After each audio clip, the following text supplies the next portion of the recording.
Matt, we're live. Go. Hey, what's up, everybody? It's Matt Johnson. We are back with another episode of Real Estate Uncensored. We have no idea what happened there, but thanks, Greg. We appreciate that. That is Greg McDaniel, the junior grandmaster himself in the co-pilot seat, as always. I am your certified Greg Wrangler, and apparently he will need extra wrangling today. So welcome to the show. We've got a great guest with us. We've got Steve Rodgers. He is the former president of Windermere Exclusive Properties, former president of Prudential California, and has done a million things, and is now a speaker, author, consultant, and is doing some pretty awesome stuff. So wanted to bring him on the show. We're going to get into a lot of stuff with him and his story, how you can design a great life for yourself, and the new book that he has out. So we've got a lot of stuff to get to today. So let me officially welcome Greg into the show since he introduced himself so rudely already. Greg, what's up? What happened? It's not my fault, dude. Uh-huh. Okay, look, you can't explain, have me to explain technology when no one can explain technology. When I ultimately am sitting there going like, and oh shit, nothing's happening. Yeah, then you realize that you didn't go back to Facebook, and all of a sudden I'm like, Matt, we're live. Go ahead. Yeah. Here's my code word. Go. Shit. That's right. But dude, Steve, we were talking offline, and Steve, if you could explain why I'm rocking my gold jacket despite Matt's ridicule, can you understand? Help everyone understand. I do ridicule him. It is camel hair. I ridicule him because I call it his Century 121 jacket. I have to say that was my first flash, and I went, "Oh, he's on it." It's From Lead to Gold, which is my book, From Lead to Gold. So thank you so much, Greg, for rocking that and reminding people of making gold in your own life. So that's the message there. My distinct pleasure, Steve. It's my job to make your life better, and this is my little contribution on this show. It works. It makes my life better because I love mocking Greg for wearing it. So it's every time he shows up, it makes my life just a little bit better. Now you're mocking our guest, Matt, and that's just rude. That's not true. All right. Well, Steve, why don't you give, obviously my introduction is a little on the brief side, but give people a better idea of what you've done in the past, where you've come from, and what you're doing now. Yeah, that sounds good. Well, up until I was in my late 20s, I was in the restaurant and hotel industry. And then I switched from there and became a salesperson in Southern California in Orange County. I sold real estate for a few years under Grubb & Ellis Real Estate, went from that into leadership and management, and ended up going to a company called Prudential California Realty. I started with that company in '94. We had about 8 offices at the time, about maybe 300 real estate agents. And over a 15-year period in the career of that company, we as a team grew that to 110 offices, around 5,000 salespeople. We were doing around 25 billion a year in sales volume, which equates to about 36,000 transactions a year. And we covered from San Luis Obispo all the way to San Diego, Palm Springs, Palm Desert. And then Warren Buffett bought that company. He was part of that growth, but he bought that company in 2001. So for about 7 years, I worked under the Warren Buffett Home Services Berkshire Hathaway system, which was before they even bought. You guys are part of Berkshire Hathaway right now, right? My business partner, Jeff Cohn, is. Okay, but Jeff, yeah, we're not. Okay, you're not. So I thought you were connected in some fashion to Berkshire. So now that was before that whole connection happened with the Warren Buffett scenario. So I worked under that group till about 2008. I then left and started my own real estate company in the worst real estate market that I'd worked in 20 years for a whole other reason that wasn't my choice, which we can talk about. Ran a real estate company for 5 years and grew that to about 500 real estate agents in Southern California and San Diego. Wow. We were doing about $1 billion a year in sales volume after our second year. And then 2 years ago, I stepped away from that. And now I, as you said, am a consultant, speaker, author, writer, and a serial entrepreneur. Wow, Steve, that's impressive, man. I mean, you definitely do not have a small pedigree. Let's put it that way. And I want people to actually understand the fact. I mean, when you say, I mean, people throw around the $1 billion word all the time, like, I have a billion, I did $1 billion, or I work for $1 billion company. But the amount of effort that you guys put in to grow those companies was probably tremendous, wasn't it?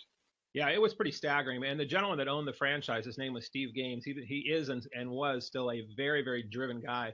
But we had a big mission, and every day it was, growing and recruiting and retaining and teaching and going through challenging markets. And we did a lot of stuff that, that real estate agents do in their business every day. We just did it on a bigger scale in a bigger fashion, but the same skills applied. Prospecting like crazy, going through downturns of markets, reinventing your marketing, having the competitive hits, and when you're rising to the top, you've got competitors all over you all day long. So yeah, it was definitely a massive undertaking. But when you're in the middle of it and you're doing it, it's kind of like when you're running a marathon. You know it's hard, but sometimes you don't know how hard it was until you stop and pause and look back on how many miles you actually ran.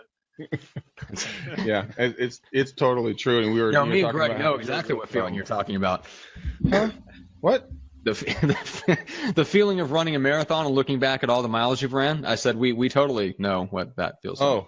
Oh yeah. I'm sorry. I got to take off the gold jacket. It's too damn hot. Holy Christ. Is that because you guys have run a marathon, or you No, want that was pure sarcasm. No, that was just Matt being a dick. Well, both of us are feeling like flabby, and we need to hit the gym more consistently. We're in the gym, we're just not at the gym as often as we need to be. But anyway, Steve, you said you just got off of a Google Hangout with a really interesting guy. I wanted to give you a chance to share what that was all about before we dive into your story.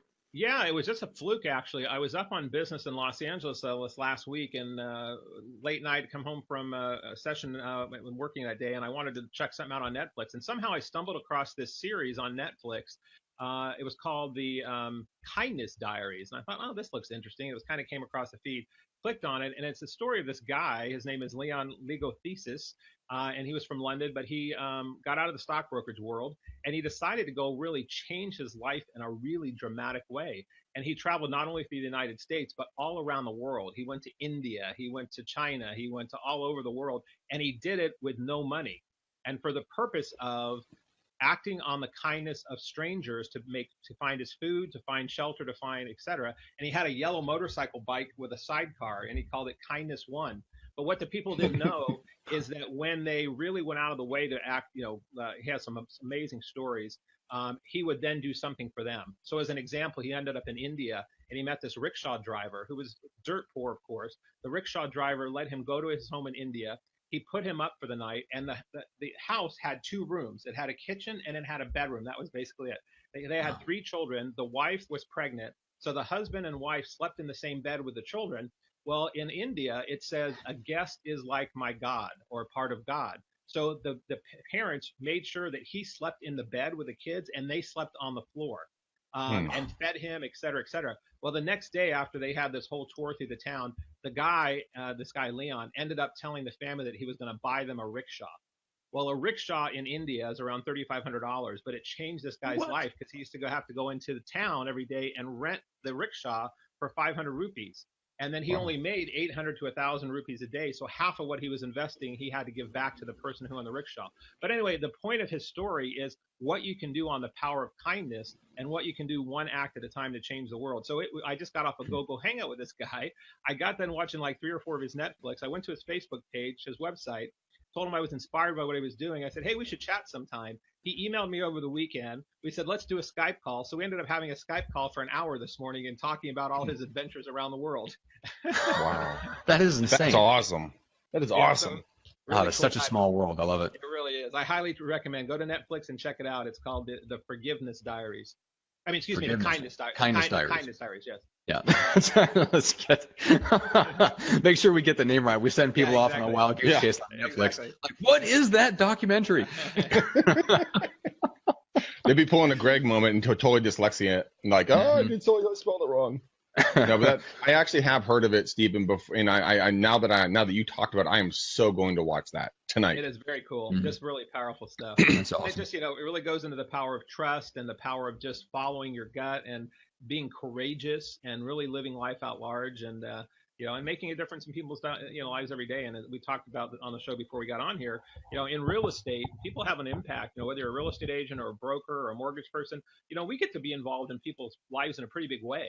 I mean, I'm not practicing real estate anymore per se. My wife's still a real estate agent, but I don't manage real estate agents and I don't, sell real estate. But I remember being involved in people's life-changing situations, whether they were buying their first home, getting a divorce, buying their dream home, relocating their family across country. You're in people's living rooms, you're in their kitchens, you see them through it's a really, that job that you guys do in the real estate space, who's ever listening, has a way to really make a big impact in people's lives in a really big way. And if we look at it that way and we realize on a daily basis, how can I be my own kindness diary in someone's life?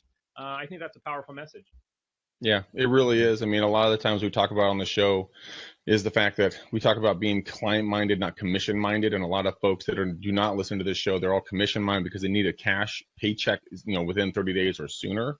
Sure. When in reality, if you have the kindness diary mindset, and you go out there with the idea to help someone else, not help yourself, not only will you become wealthier, not only in riches, finances wise, but also in just in life experiences. But the people that you benefit and help and push through life with your kindness, they're going to then be empowered to then go out and give the same value that you gave to them because they saw what you did. And as the law of reciprocity just perpetuates itself down the path. And I think a lot of the times people lose sight of it, but when they regain or gain sight of it, it will profoundly change both their viewpoint of life and people's viewpoint of life that they affect. Yeah, love and that. That's so well said. Thank you. I appreciate that. I practice that for a That'll week. be the last one of the day, Greg. You're free. You hit your one well-phrased quote for the day. That's right. It was good. Whatever you said, I liked it, and especially the law of reciprocity. I mean, the law of reciprocity.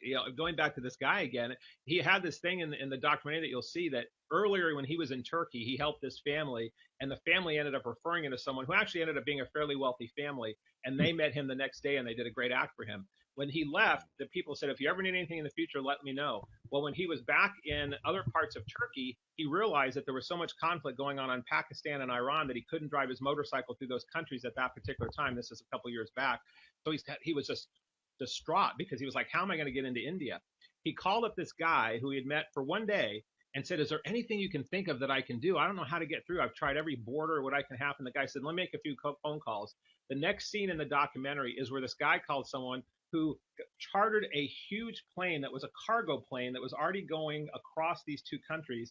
And they have this guy going on this cargo plane for free, because remember, he has no money, with his motorcycle being lifted up to the cargo plane with a big crane. And he's at this major airport, and he's sitting in the plane going, how the hell did this happen?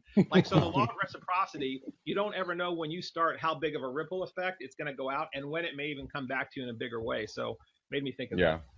It is, but the whole point of law of reciprocity is to never, when you do an act of kindness, never go into that act of kindness thinking or requesting in return. You always do it, never ever wanting or thinking it will come back to you. Absolutely. And because when you go into an act of kindness, like me being friends with Matt, that's a big act of kindness. Careful, Greg.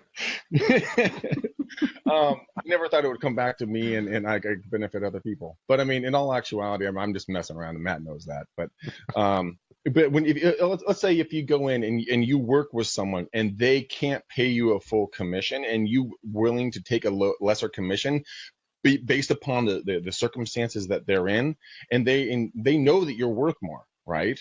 But they understand that you take a little bit less, and then they tell a friend, they tell a friend, they tell two friends, they tell 10 friends. All of a sudden, that's like 20 or 30 people, or exponentially even more probably, because I suck at math, that have heard your name, have heard your story. That's not a marketing brand. That's not a postcard that's being sent out or a business card that's being handed around. That's a success story, an act of giving with a selflessness to it. Yeah, that absolutely. You can never repay that. That's like a business card that will live on for life.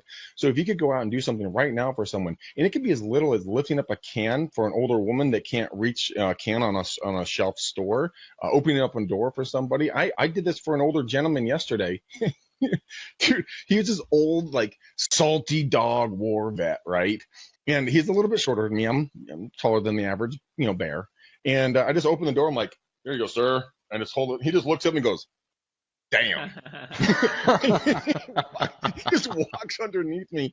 But the other people around me saw that, and I didn't do it for them. I just did it to help this older gentleman. But who knows what kind of ripple effects that may or may not have had with the people around you. Absolutely. Well, especially if you're wearing that hat. I mean, you can't go around wearing that and just be a dick to people. Not unless it says Greg McDaniel across the front, then I could. Yeah, exactly. I think that would be the best, is that you just, be an asshole in real life, and then just make sure you have your name and address on the back of your shirt. Like, let me see. All right, I'm going to get that back. Social security number. Yeah, exactly.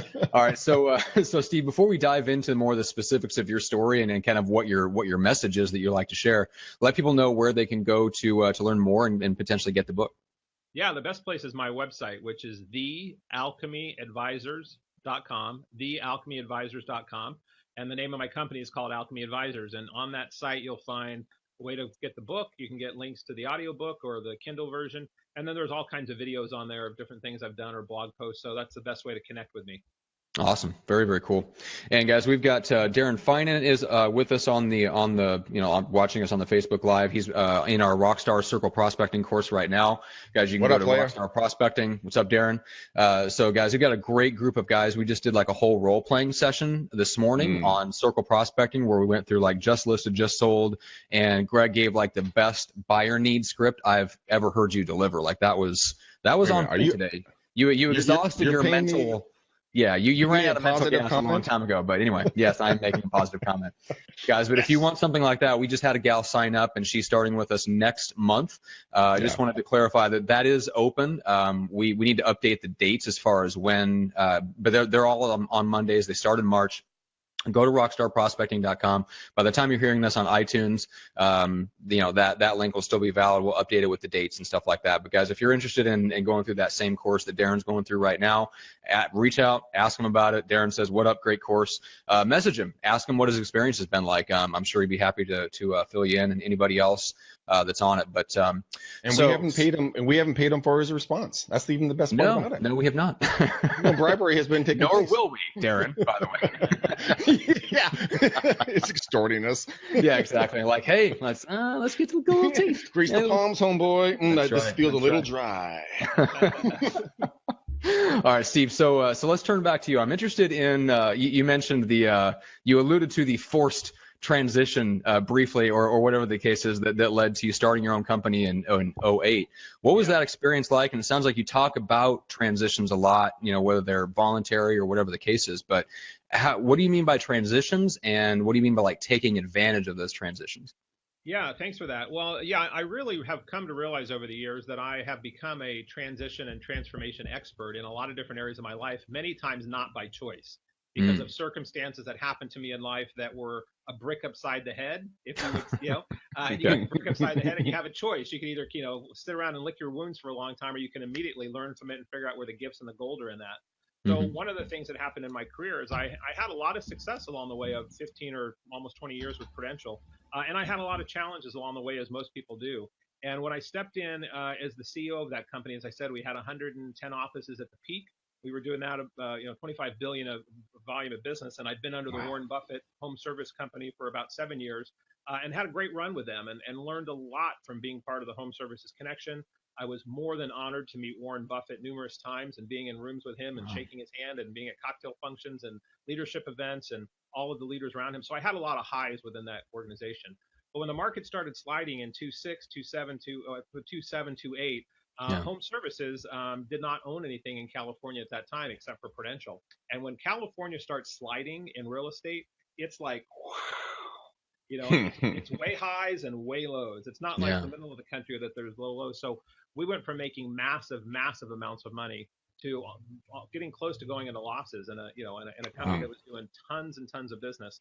If you guys remember that time in 2008, mortgage companies were closing left and right, real estate companies were closing, credit lines were being locked up, foreclosure markets were increasing. So the first 2 years I was there as a CEO, my first course of order to be the CEO was to start closing and consolidating companies and offices. So in about almost a 2-year period, towards the tail end of my CEO reign, we closed about 40 of the 110 offices that we had. So we were firing people and laying people off and firing managers and trying to consolidate agents from one location to another. And it was brutal. It was a brutal time, especially since I was all about growing and building and driving, and as entrepreneurial companies, we grew when everyone else downsized. Well, many times in corporate America, it is about cutting and getting the machine right sized. It's just a different approach. And obviously it works for Warren Buffett and for home services because they're a smart company. But about a week before Christmas in 2008, after I'd gotten a lot of that downsizing done, I'd been a kind of a rebellious guy, pushing back as a CEO, letting them know when I thought they were making mistakes and pushing too hard and too much. And then I got fired after 15 years on the week before Christmas, 2008. So I found myself pushed out into the world after being there for many, many years. And it was a massive, interesting, powerful journey that I went through at that point, because I immediately went into, didn't go into freak out mode. I immediately went into creation mode. called up my wife from a payphone in the rain because they'd taken my cell phone and they'd taken my computer and my company car. So I'm in a rain puddle by a payphone saying for my wife, "Hey, are you up for a big adventure?" She didn't quite see it that way. What do you mean, big adventure? So I got a sobbing wife on the other end of a payphone. But I realized at that time they had not fired a CEO. They had birthed an entrepreneur. And so I immediately went out and started creating capital. I tried to sell as many rental properties as I could. I sold my boat that I had. I had a large boat that was docked down in San Diego from Marriott Marina.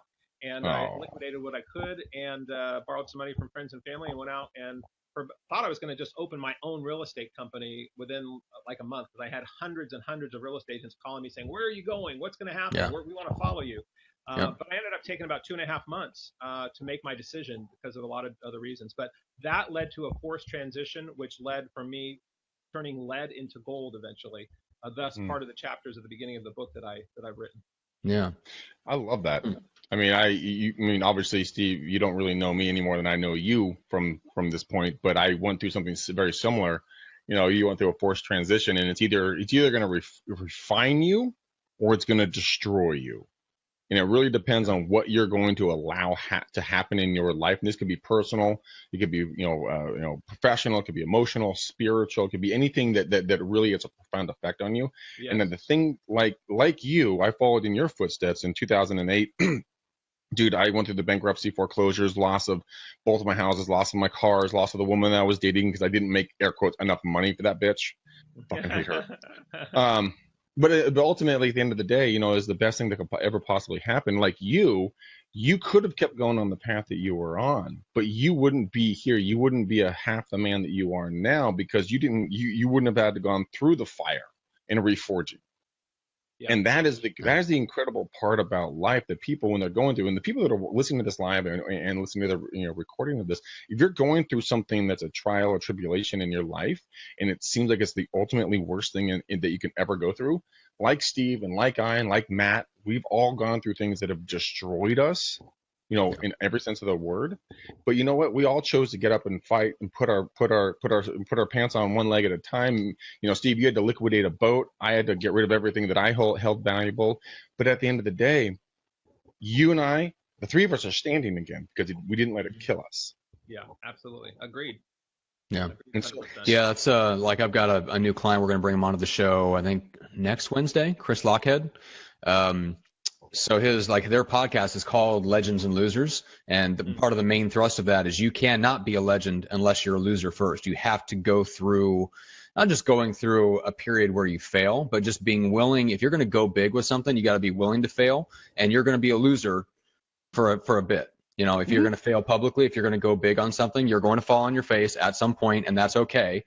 You're not a failure. You might be a loser temporarily. It's just on the way to becoming a legend. I love that perspective because I think and podcasts contribute to this, unfortunately. Like, we interview a lot of very successful people, and a lot of times we gloss over those transitions, Steve, as you call them, whether it's getting let go or just, having your business fall apart because it wasn't structured to survive the crash. I mean, it's almost impossible to predict.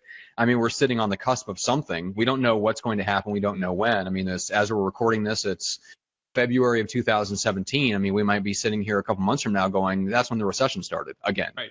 Or we could be sitting here 2 years from now and we're still on the crest of it. I mean, who knows? And we don't know where the bubble is going to manifest necessarily. We don't know what the crash is going to look like or how it's going to affect. So it's very hard for us to structure our business in a way that we know will survive.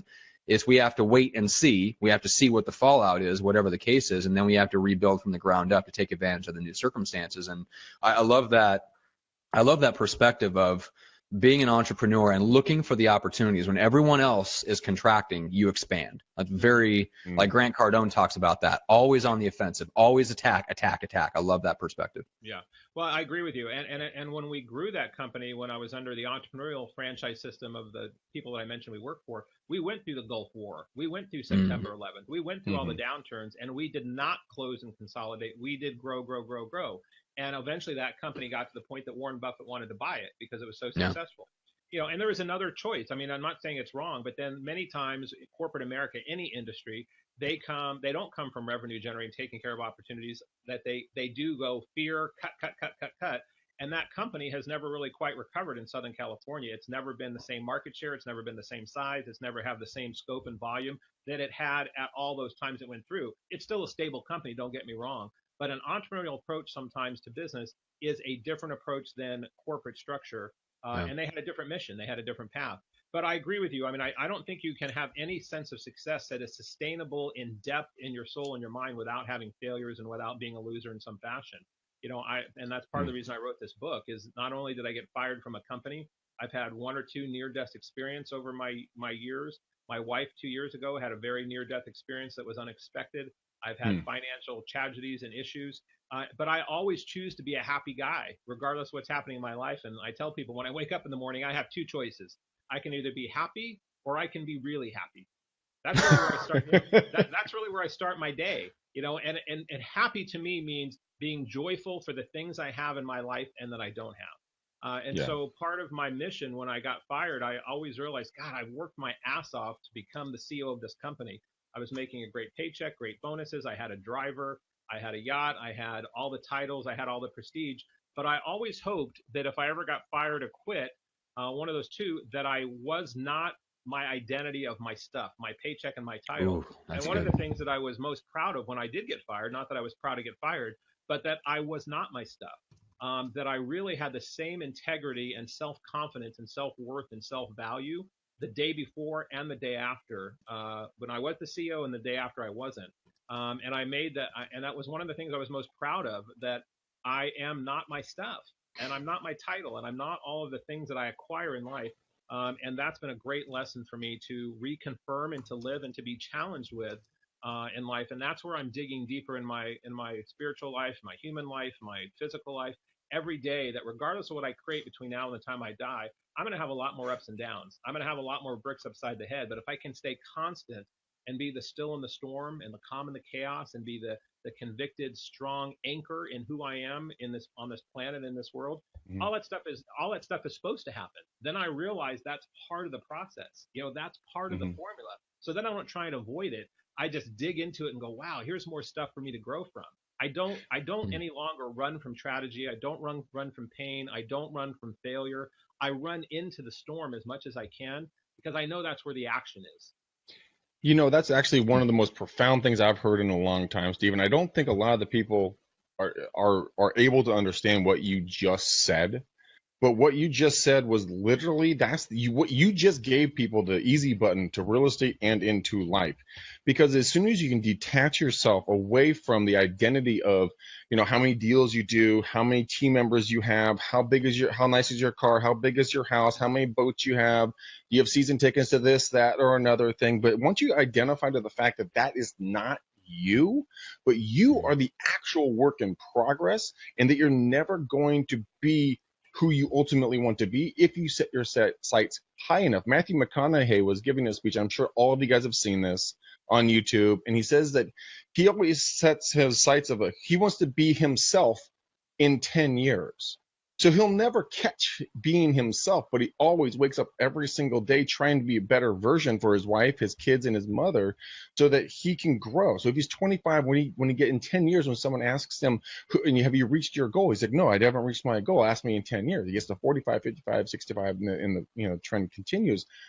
But if you don't let your possessions control you, and I've let that happen to myself. Trust me, I've let my ID be what I have owned.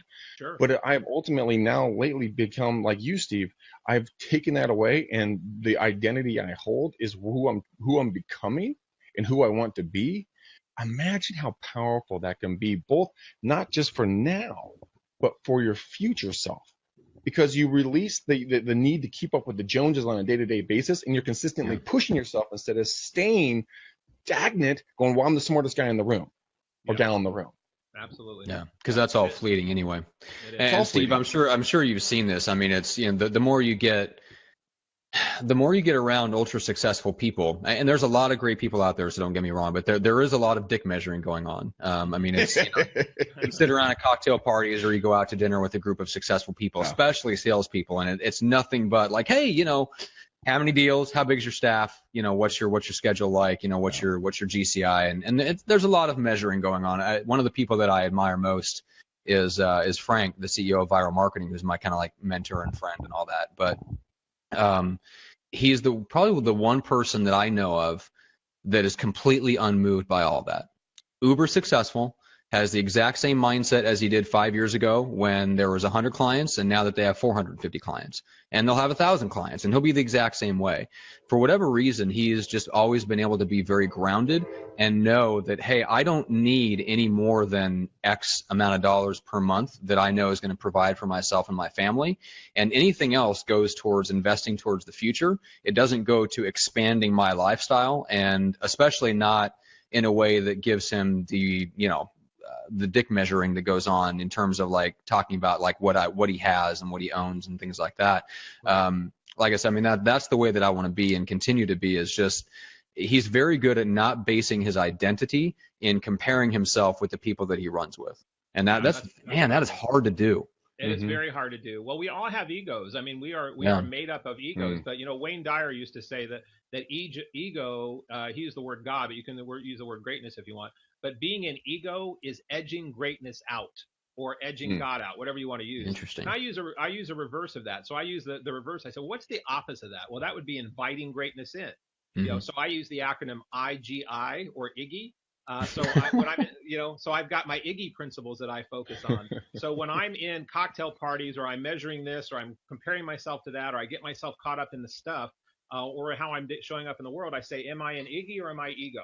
Am I an IGGY or am I ego? And I say that 10 or 20 times a day. Am I an IGGY or am I ego? When I'm making a decision, when I'm in conversations with people, when I'm trying to make decisions about what I'm doing with my time or schedule for 2 or 3 months out, is that ego or is that IGGY?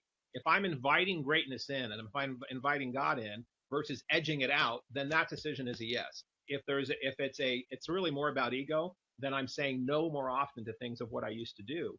And don't get me wrong. I clearly understand the real estate space. I was the guy on stage that was giving out the plaques and the awards for year after year after year to top producers and egging them on to do more deals and more transactions, more volume. And I do believe there's a place for that. Don't get me wrong. I mean, there's a reason we have the Olympics.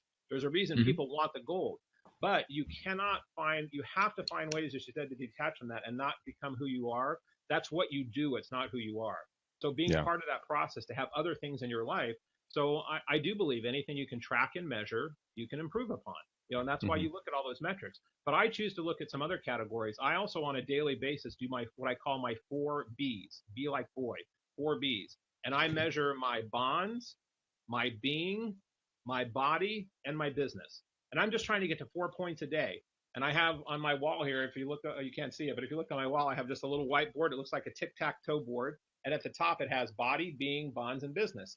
And I give myself a scoreboard. If I work out on a daily basis and I do my healthy vegan eating lifestyle, because I'm a vegan, I get a half a point for each thing. I get 1 point. Yep. On my bonds, if I'm showing my family some type of apparent affection and love, my eternal family, I get a half a point. And if I'm doing that outside of my family, for a friend's family, etc., outside of my family, I get another half a point. So that's my bonds. My being is my spiritual connection. I have 2 other ways I measure that. And then my business is I have to be working on my business and I have to be working in my business every day.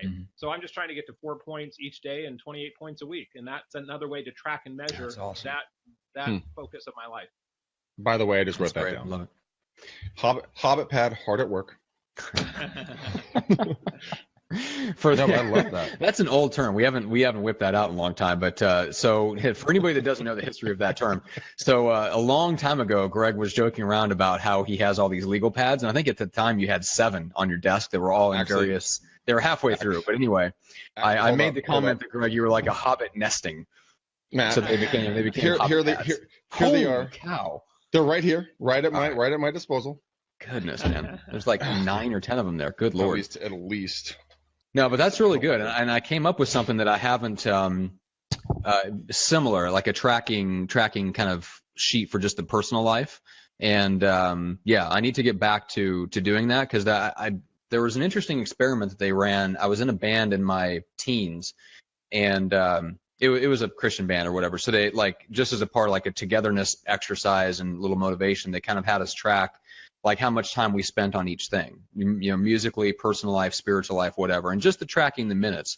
And I noticed that, you know, even though, I mean, a little bit of it was the public, you know, like just the horizontal accountability, but mostly it was just myself. Like I competed with myself. Can I do more? Can I practice more? Can I do a little bit more?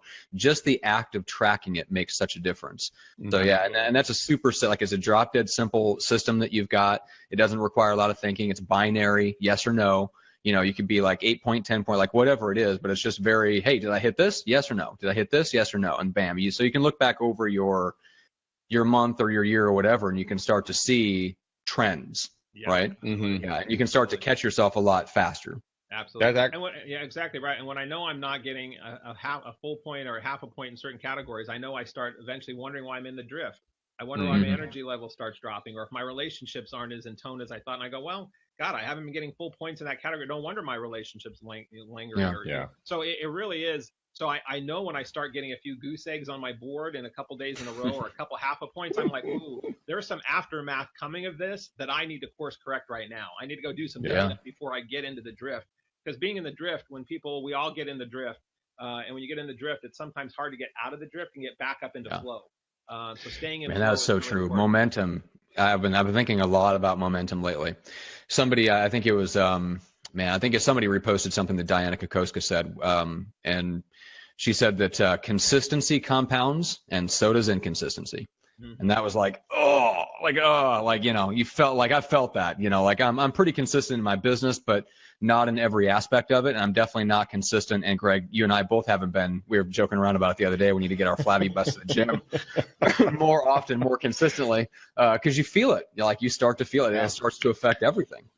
Yeah, it really does. You know, back in my father's been a huge proponent of tracking everything, and that's why we have the tracking sheet that we give away to everybody that joins our, you know, Rockstar prospecting or you know program, and it will literally tell you down to the minute what your value is, what your client's worth, what your hours worth, what the person or door or call is worth, you know, and it has, like Steve, like you were talking about, the compound effect hits in super hard, and you're like, oh my God, I really am worth something that's valuable here. But I want to go back, Steve, really quickly with you. Where and when did that become a reality? Do you have that like aha moment, like boom, this is something I need to track more? Was it you personally? Was it when you were running the multi-billion-dollar organizations? When did that have that aha moment for you? When you had everything, or when you lost everything, or in that growth phase between? That's a great question. I read Think and Grow Rich, Napoleon Hill's book, when I was in my late teens, early 20s. And that started me off on a mission to understand the power of goals and affirmations and having business and life plans. And when I was in my late 20s, I started hiring business coaches. And I've had a business coach or a life coach ever since I've been 26 years old, and I'm now 54. But when I got really deep into what you're talking about is when I hired Brian Tracy, who's a well-noted author, speaker, writer. You hired the Brian Tracy? Like Brian Tracy? Yeah, Brian Tracy. So what's your personal We're going to be your personal coach? Yeah. So what's up? This goes back about probably 10 or 12 years ago. 12 years ago. I read Brian's Focal Point Coaching book, which is a phenomenal book on accountability, life plans. And I was in Cabo San Lucas, and I flipped to the back of that book, and I'd always done business plans, but I had never done a life plan to the depth that Brian talks about. So I realized I was taking a lot more time planning my vacations and my social life besides my business, but I wasn't planning out my entire life plan. And so I hung up I closed that book. I was literally at the pool at Cabo San Lucas. And as soon as I got back to San Diego, I realized that Brian Tracy lived in Solana Beach because it was in the back of the book. And I started hounding him. Short, I was persistent and prospected like crazy. I ended up going to a personal workshop that he had here in San Diego. It took about a year of convincing him, but a year later, I convinced him to become my business coach. So I coached with him for 2 years. And ever since that point, it's been a part of my life. Oh my God. That is what Steve, I have preached about that so much. I mean, I'm sitting in my house in my jeans with my socks on, wearing my baseball hat, doing what I love to do. But people don't live the life that they want to live. They live a life that other people think that they should live, or they live a life that society thinks they should live. And let me ask you a question. When you read that, when you started putting together your life plan, and then life plan, business on top of it fills the gaps, how much did that impact and transform your life from that moment forward? Well, it was huge. It really it worked in so many ways. Number one, it was one of the I guess it's longer than that because it's been 14 years now that I quit drinking. It was one of the processes that had me look at my personal life in a really deep level. I was Hmm. drinking way too much. I was eating like a pig and was successful, but I was not staying in integrity. My relationship with my wife was strong, but it was not near as deep as it could be. My Hmm. spiritual connection was connected, but my Wi-Fi signal was not as strong as it should be with my higher power. Um, and it completely transformed the why about what I was doing, and it completely transformed the people that I started meeting. And it immediately started transitioning that I had the worthiness inside of me to reach out to people beyond Brian Tracy, and to connect with a lot of cool, wonderful people, Hmm. because I wanted to learn more about being more of who I wanted to be. So it transformed my life really in every area, Wow. monetarily, career wise, in my relationship, to the point that my wife and I, to this day, this goes back now, I guess it's been now, God, it's longer than I thought. So it's probably been 14 years. Every year, my wife and I do a couple's life and business plan. We go away Hmm. between Christmas That's and New awesome. Year's, and we take all of her business plan, her life plan. She does hers, I do mine. But then we go to the pool or we go wherever, and we come back in 3 to 4 hours a day of the 5 days we're gone. We put flip charts all over the wall in the hotel room.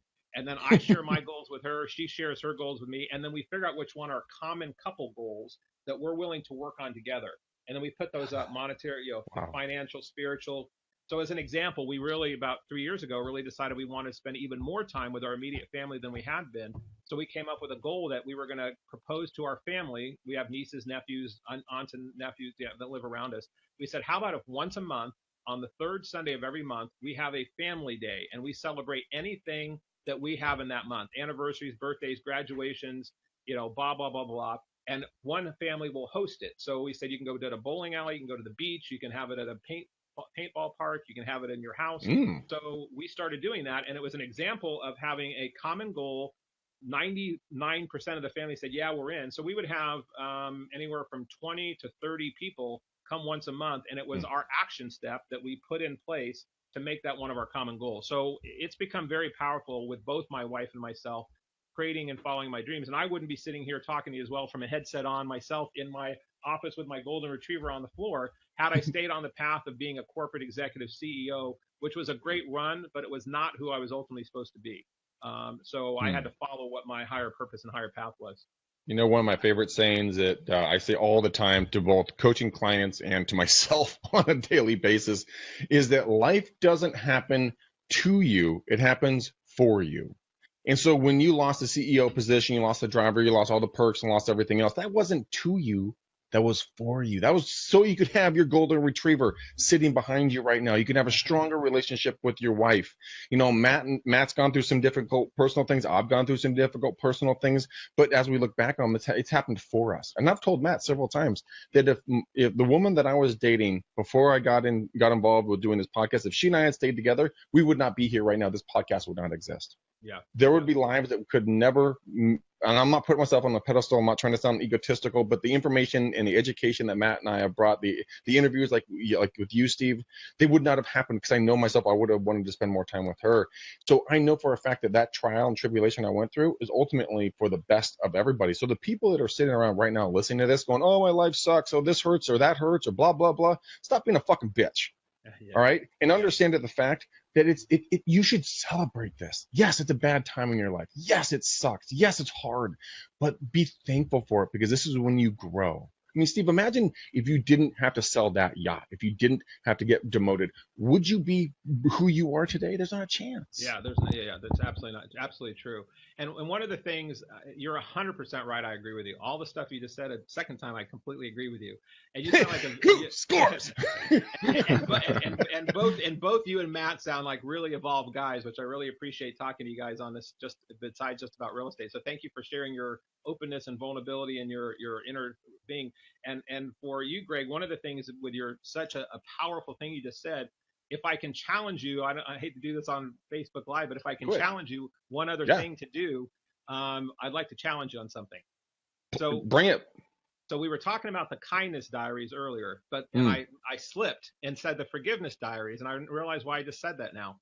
And I don't know why at the time I said it, but for you, one of the things I think you have just shared with the audience about how everything happens for a reason and everything makes you who you are today. But there's one more powerful step that I learned early on that has been the most powerful thing of all those, and it's the power of forgiveness. And Yeah. whatever you still have hanging on with this ex of yours, because I saw that energy come up when you brought her up. I don't know who she is or what her name is, but there was like a visceral energy Mm. that came up for you, like, I hate that bitch. As soon as you can find a way to get into some forgiveness over that in a really, it's like we were talking about the laws of reciprocity, that you don't Mhm. do it just for something else you're going to get in turn, but really having you find a deep way to get into that for yourself, because that's going to unlock some more power and energy in you once you really do finally forgive her for being one of the people that set you free on your path of doing what you just said. So I just wanted to challenge you with that a bit if you're Hmm. open to taking it and just plant that seed. Well, that hits home more than you actually know, because I've been knowing that I've been having that disconnect in that aspect of my life. I have been lacking a partnership with another person since then, because I couldn't commit because it hurt me so badly.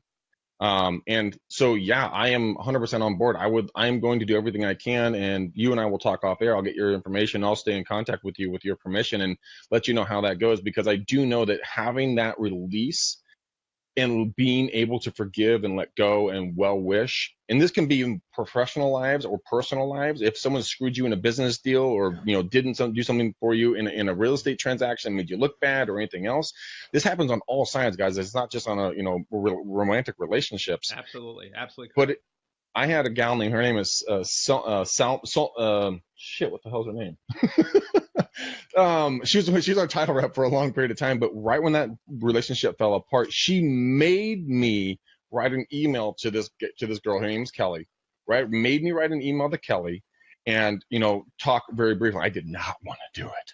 That was the last thing I wanted to Yeah. do, but it was the biggest release of pressure off of Yeah. my shoulders. Yeah. And I think that's incredible for everybody that's listening, whoever that is. And you all know who that is, by the way. Don't give me that bullshit like, oh, this We girl. all have someone. We all have Yeah. someone. Whether it's a brother, a mother, a sister, a Yes. past partner. I mean, I had that when I got fired. I had to forgive as quickly as I could all the people that I realized after I retraced the steps of people that in my mind had betrayed me. Because the guy that got the job and under me, I found out for about 60 days prior to me getting fired, knew about it and was conspiring behind my back to get my job. And this is a guy that I helped get the job.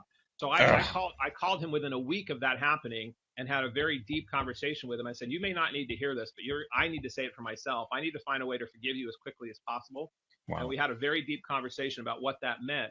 Scary thing for him, which is really sad, is a year later he got Lou Gehrig's disease. He had a really brutal death, and he's now dead. He was only 53 years old. God. But I remember calling him when he was on his deathbed, and he had about 3 months to live, and we had some very deep conversations about how petty that was for both of us back in that time that we were both climbing something that we thought was so important to us, to get the status, to get the prestige, to get the job, to compete. And I had to forgive him very quickly and other people around him. And that was a very powerful lesson for me. Because I'm responsible for everything that happens in my life, good, bad, or ugly, or indifferent. And I was responsible also for getting fired. But it doesn't mean you don't still have anger and you don't still have resentments around that for people that contribute to it. So I can be both those things. I can take responsibility and I can still be angry. But the quicker I can get to the forgiveness piece, it is so powerful. It is so strong. But it's so hard. And that we go back to one of our original conversations, Steve, in this podcast, is being able to forgive them, but you have to let your ego get out of your damn way. Because your ego, you're holding that ego close to you, saying, I'm going to hold this close so nothing else can get near me, won't let anything won't anything hurt me again in that manner. But that ultimately is a self-destroying prophecy, because if you keep holding your ego close to you and you're not allowing the negativity to be released, therefore you can never heal. It's like having a bandage over a wound that's infected. If you don't get the infection out, the bandage won't do any good. But people never see that. They just see the Band-Aid, like, ooh, pretty Band-Aid. But they don't pull it back and see, there's some nasty shit up in there. We got to get some Bactine and scrub that thing out.